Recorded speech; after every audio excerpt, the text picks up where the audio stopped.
Onde é que o barramento de equipotencialização principal deve ser instalado? Esse é o assunto agora.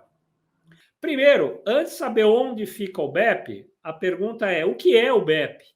Então, o BEP está definido na 5410 em 332, que é um barramento que serve para interligar tudo aquilo que eu preciso ligar na equipotencialização principal. Tudo que eu preciso ligar na equipotencialização principal está no 64211, que está no próximo slide, tá? Então, o barramento é um cara, eu botei uma imagem aqui, que pode ser, por exemplo, uma barra mesmo, um barramento como é esse, embora a nota do item 332 da 5410 diz que barramento está associado ao papel e não ao formato. Então, BEP é um conceito. A forma dele, mais ou menos, não importa. Em geral, a forma do barramento de equipotencialização principal é a de uma barra, é a de um barramento, mas não precisa ser, tá bom? Então, em princípio, o BEP pode ser uma barra, pode ser uma chapa, pode ser um cabo, pode ser um conector, mas o mais comum, como eu disse, é um barramento onde eu tenho ali um bom espaço para colocar aqui os terminais, parafusos, apertar, desapertar, enfim. Bom, o que eu ligo, o que eu sou obrigado a ligar nesse BEP aqui? Bom, está no 64211 da norma. Ela diz que eu tenho que ligar em cada edificação, eu tenho que ter um BEP, e no BEP eu tenho que ligar o quê?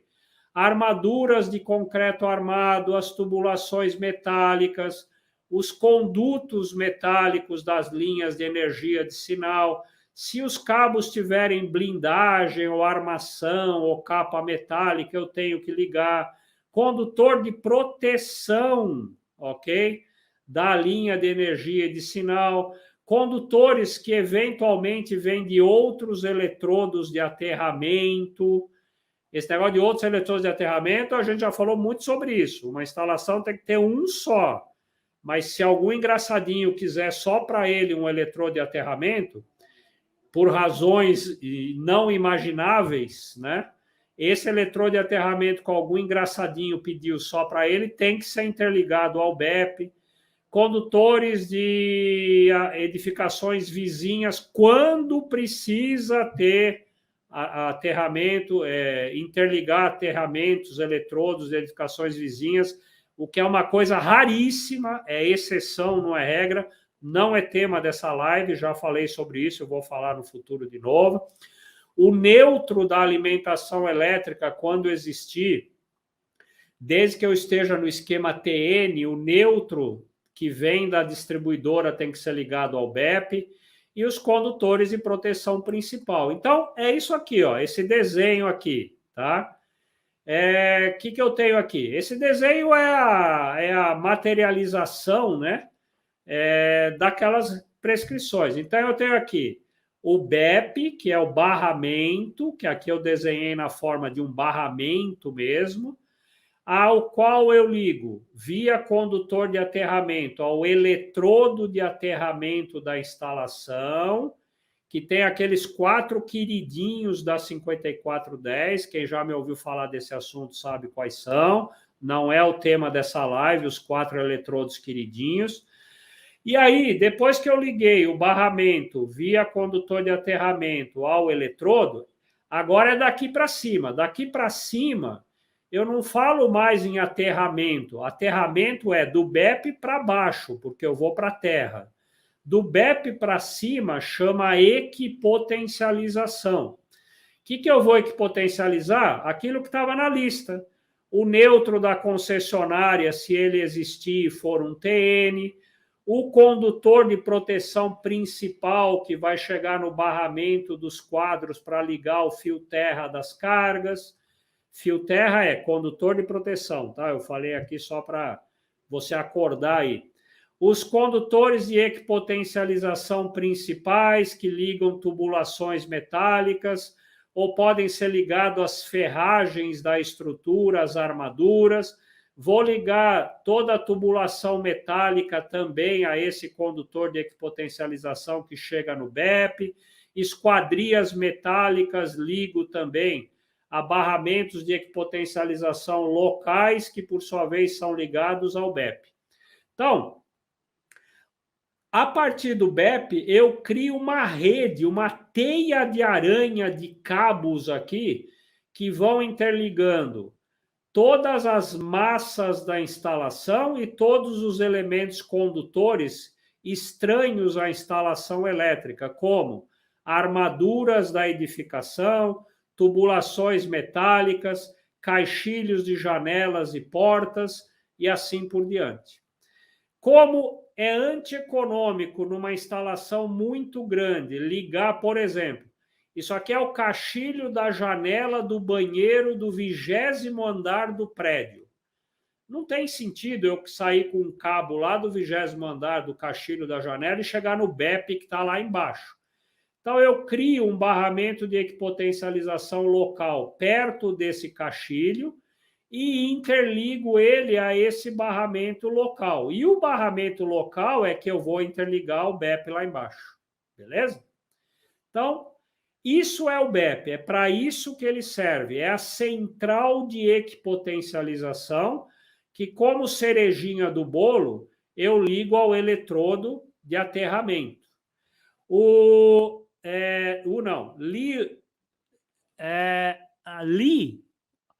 Liz pergunta se o SPDA também liga no BEP. Sim, Li, também liga no BEP.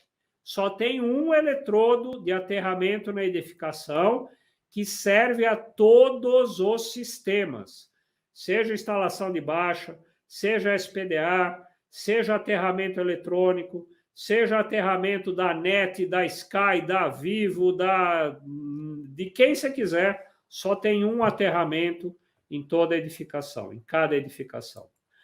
Mas a pergunta, a dica de ouro é: onde fica esse BEP? Onde a gente tem que instalar o BEP?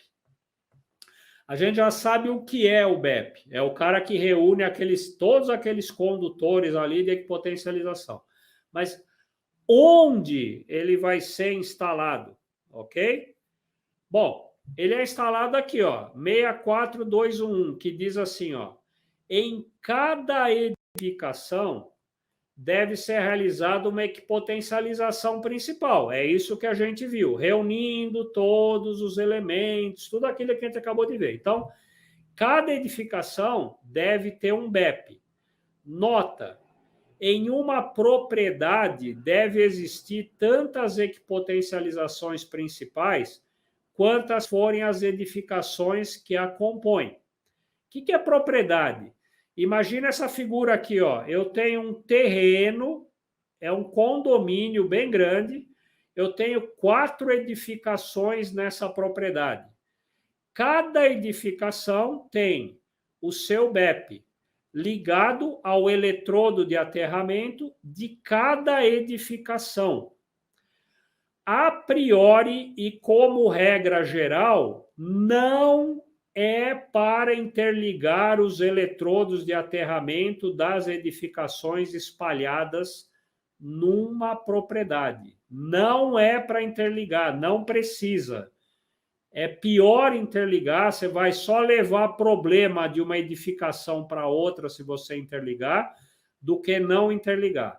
Os casos em que você tem que interligar são muito específicos, não são objeto dessa masterclass, mas é só: eu tenho cabo de comunicação metálico, por exemplo, indo desse prédio para esse, talvez eu precise interligar os eletrodos de aterramento.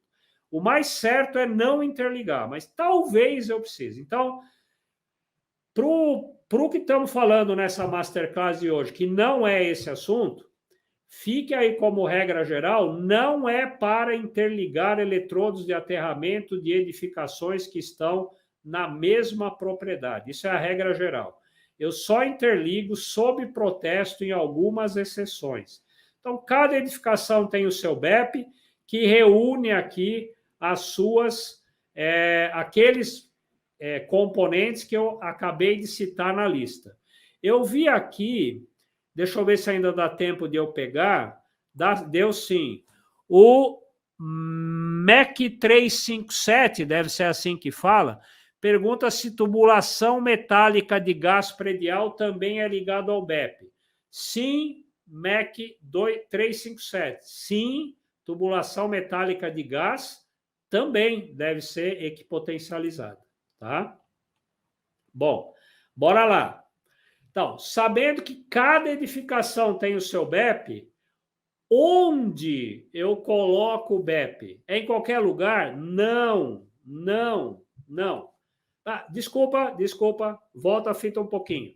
Tem duas exceções, lembra aqui, ó, desculpa ainda.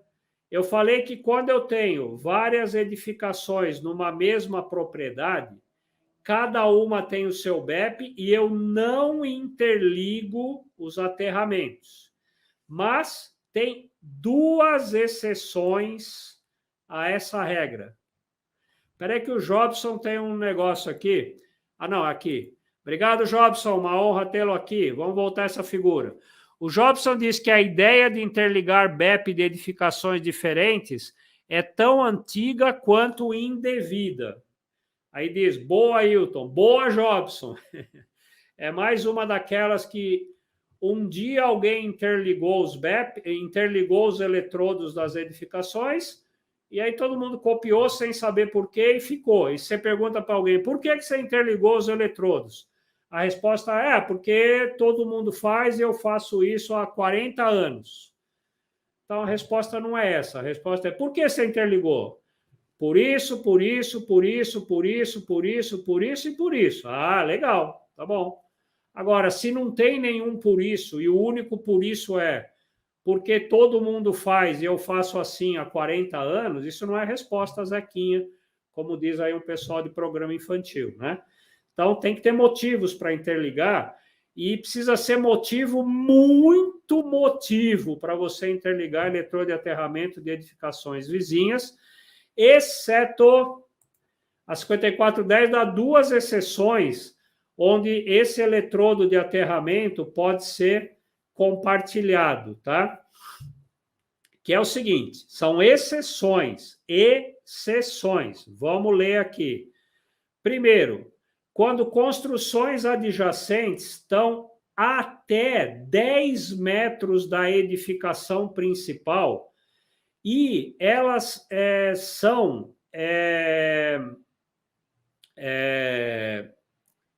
aqui, ó, e elas tiverem o eletrodo de aterramento, é comum a todas as edificações. Isso aqui é um caso, por exemplo, um exemplo, né? Imagina que eu tenho um subsolo que é comum a 3 edificações, ok? Então, já que o subsolo é comum, não tem como separar os eletrodos de aterramento. O subsolo é comum. Eu ando em cima do mesmo subsolo, portanto, eu ando em cima do mesmo eletrodo de aterramento que pertence a 3 prédios que estão em cima da minha cabeça. Então, não tem como separar.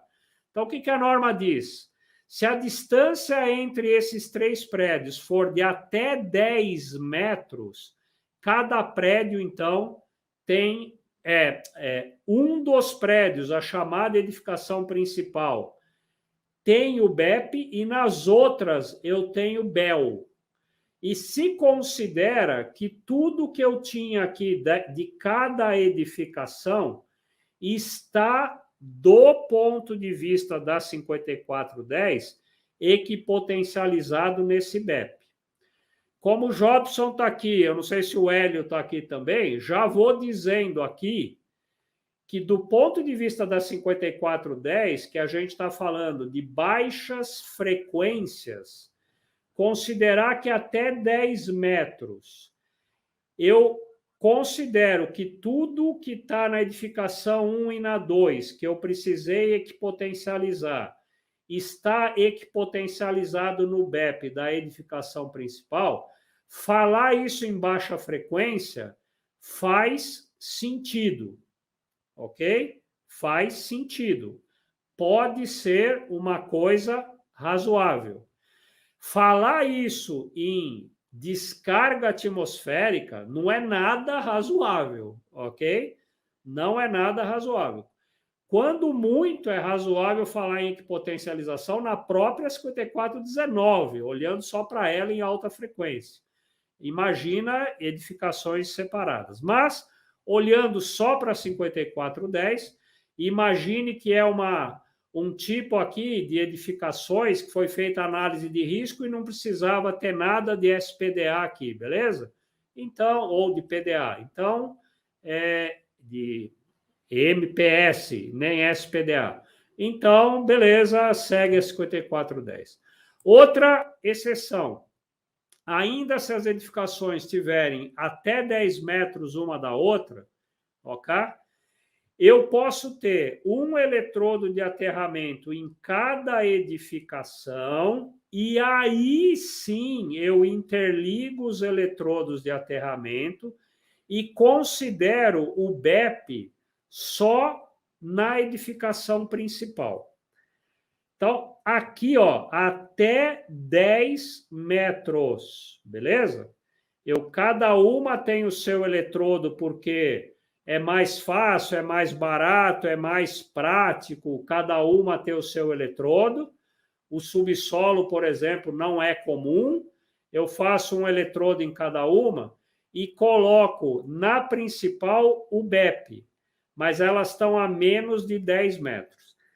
Por que tem essas duas exceções de, apesar de eu ter mais de uma edificação, eu permitir que tenha só um BEP? O que eu ganho com isso? Bom, essas duas exceções, como quase todas as exceções da 5410, são para atender aqueles que eu brinco no meu linguajar de os miseráveis da 5410.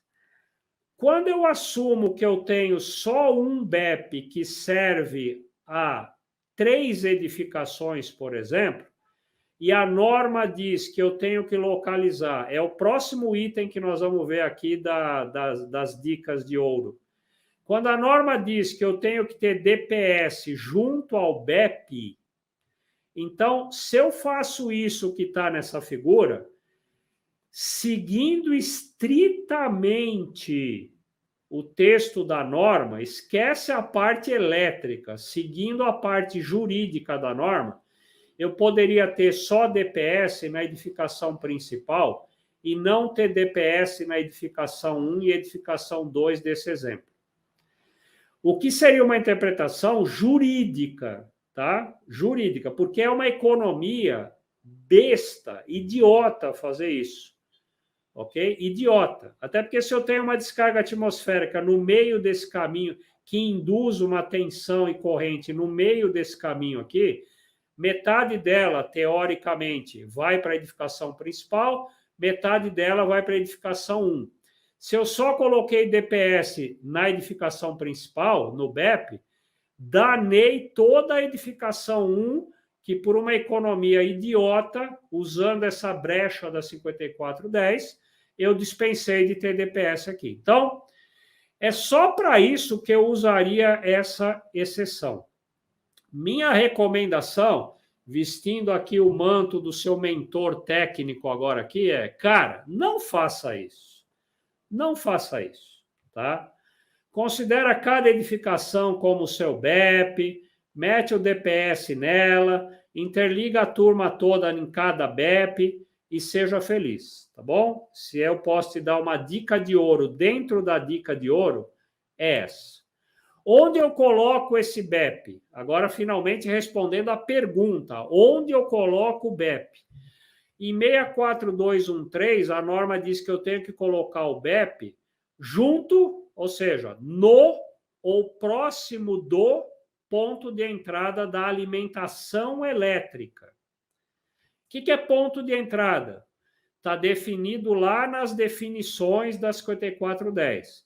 Ponto de entrada é um ponto é um local físico, Eu costumo dizer, é um buraco na parede. É um buraco na parede em que uma linha externa penetra na edificação. Então, imagina que eu tenho o padrão de entrada da concessionária aqui junto à rua e o prédio está afastado.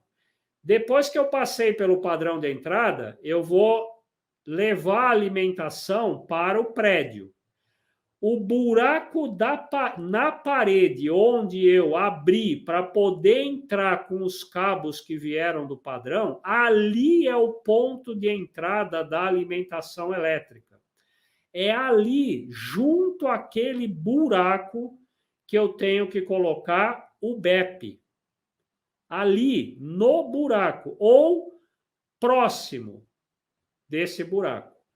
Aqui tem uma daquelas coisas que a 5410 não define, deixa em aberto, que é o que é próximo.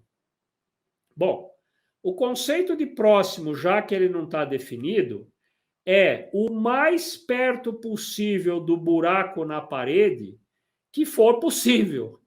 Possível em função do quê? Bom, em função da arquitetura, em função da estrutura, ok? Vigas, pilares, etc.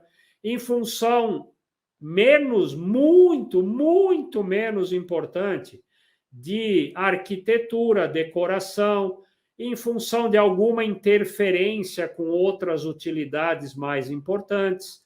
Então, assim, esse próximo eu preciso ter uma boa desculpa para não colocar exatamente no ponto. Ok? E como eu coloco esse BEP? Já que o BEP é uma barra, por exemplo, onde eu ponho essa barra? Bom, no limite, quando eu olho só para o BEP, só para essa barra, no limite, essa barra podia estar presa na parede, podia estar presa no teto, sem nada em volta dela. Uma barra presa na parede, onde chegam os cabos, no limite. Agora, vamos combinar que isso não fica muito legal. Isso não fica muito legal.